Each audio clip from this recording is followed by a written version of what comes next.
வேதாகமத்தில் ஈசாக்கும் இயேசு கிறிஸ்துவும். ஈசாக்குடைய வாழ்க்கையில் நடந்த அதே நிகழ்வு ஏசப்பாவுடைய வாழ்க்கையில் நடந்தது போன்று தோன்றுகிறது. அது எப்படின்னா, 100 வயதில் தன் தகப்பன் ஆபிரகாமுக்கு ஈசாக்கு அதிசயமா பிறந்தாரு. கன்னியாகிய மரியாளுக்கு ஏசப்பா அதிசயமாக பிறந்தாரு.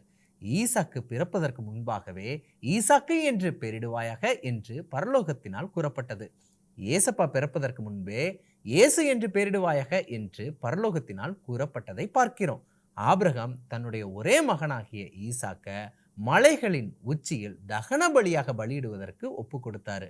பரலோகத்தின் தேவனுடைய ஒரே பேரான குமாரனாகிய இயேசு கிறிஸ்துவ மலையின் உச்சியில் ஒட்டுமொத்த பாவ உலகத்துக்கும் பாவ நிவாரண பலியாக ஒப்பு கொடுக்கப்பட்டாரு. ஈசாக்கு பலியாகவில்லை, இயேசு கிறிஸ்து பலியானார். ஈசாக்கு தன் தகப்பனுக்கு ஒப்பு கொடுத்தது போல, ஏசப்பா தன் பரமபிதாவுக்கு ஒப்பு கொடுத்தது போல நாமும் ஒப்பு கொடுப்போமா? சிந்திப்போம். இப்படிப்பட்ட வேதாகம தகவல் தெரிந்து கொள்ள எங்களுடைய சேனலை சப்ஸ்கிரைப் பண்ணுங்க.